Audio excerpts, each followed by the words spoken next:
Question says, if bar A moves to the right at a speed of x, how does bar B move?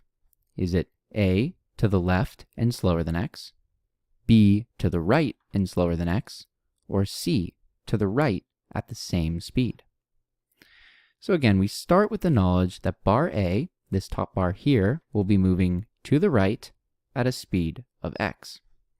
And then we see between bars A and B, we have 4 gears, which we can label L, M, N, and O for easy reference. So we can see that gear L and bar A are directly meshed. And if bar A is moving to the right, then we know that gear L will be rotating clockwise. We also know, as a consequence of them being directly meshed, that they will have the same tangential velocity. So in this case, that tangential velocity will point in this direction, so parallel with the movement of bar A, and it will be equal, so it will also be equal to x. Now, we can see that gear L and gear M are directly meshed.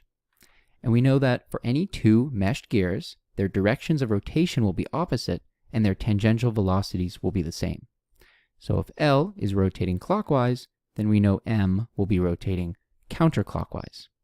And again, they will have the same tangential velocity, which will be equal to x, but point in a different direction. In this case, the tangential velocity will point this way. And likewise, we can continue the same line of thinking throughout each system of meshed gears. So next we have M and N, which are directly meshed. If M is rotating counterclockwise, then we know N will be rotating clockwise. And again, they will have the same tangential velocity, which will be equal to x. Now, lastly, we have gears O and N, which are directly meshed. If N is rotating clockwise, then O must be rotating counterclockwise. And once again, the tangential velocity will be the same, equal to x. So now we have this last gear, gear O, and bar B, which are directly meshed. And if gear O is rotating counterclockwise, then we can see that bar B will be moving to the right. And because we have the same tangential velocity going from bar A to gear L to gear M, and so on, we know that bar B will also have a tangential velocity equal to x.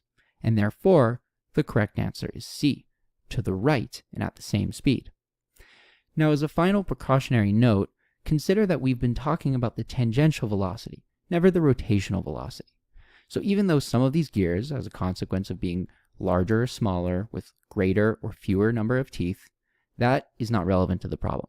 We must consider the tangential velocity in order to determine the speed of bar B.